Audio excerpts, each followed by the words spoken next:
Canyon and Amarillo High girls basketball have been on a collision course. Saturday in Snyder, those two sides collided. A couple of those veterans in the linebacking corps working their way back from injuries. Danny Trevathan and Brandon Marshall. Requires a suit, gloves, a helmet, and a need.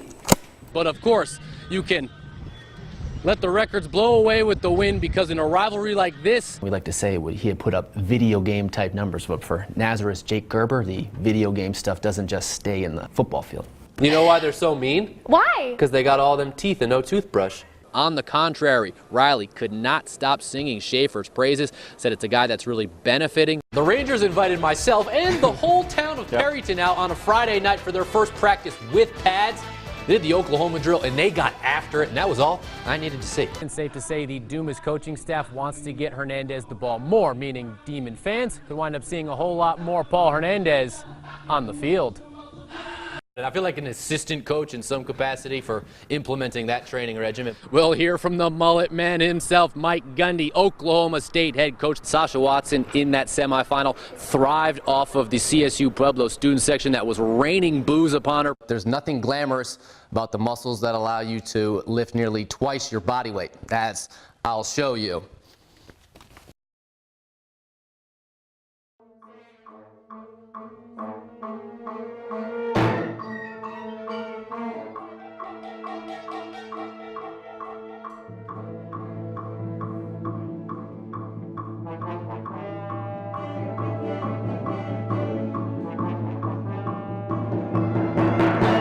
Tascosa's Spencer Savage is the triple threat.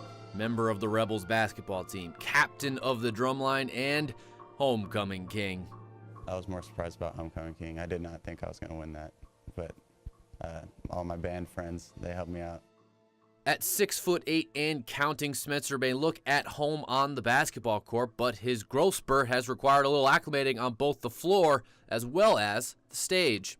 A lot of kids that size really hadn't figured themselves out, but he's done a good job of adjusting and learning. We've had to get some different ways to put concert snare drum stands taller and rig some platforms and stuff for his marching stand.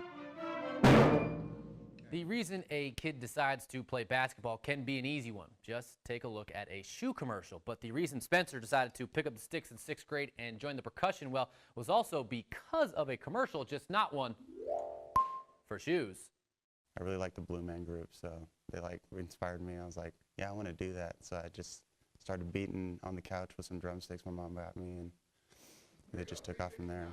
And from there, the results have been pretty impressive. He's probably the most talented percussionist that I've come in contact with that's just naturally gifted.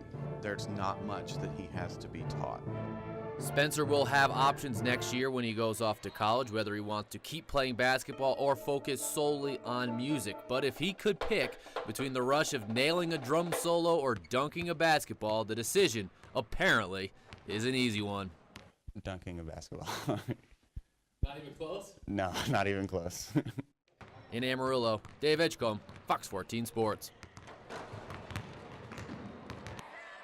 Travis Schulte doesn't want to be a cheerleader in the huddle. That's not what his players need. If I'm cheerleading over there in timeouts and huddles, that we're probably in trouble. It's good to have it as a team.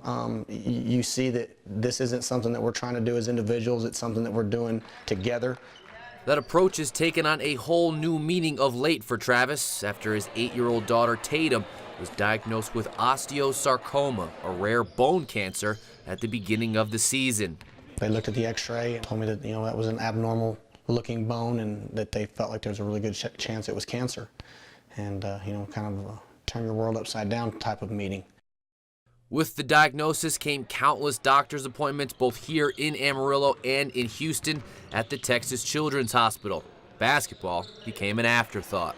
I've told the kids this and I've told my coaches, I didn't do a very good job there for a little while just because it was always in the front of my mind every day in practice, and whenever I was thinking about her, the whole practice, it was hard to get dialed into it and give what I think I need to give to it. Things changed for Coach Schulte when his other team got a game plan. We always put things in perspective as game plans, just like he said, and we hate losing. and we're not going to lose. You know, we're here to win, and that's the mentality that we have.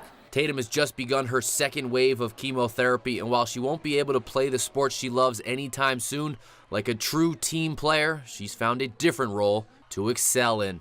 I like to wear my cheerleading suit, and I like to cheer. That's right. For Daddy and the boys. For Daddy and the boys. Because in the family huddle, that's exactly what the Schultes need. She's been such a trooper through this whole thing that she just knows that this is the process that it takes to get us to the other side of this, which we know we're going to get to.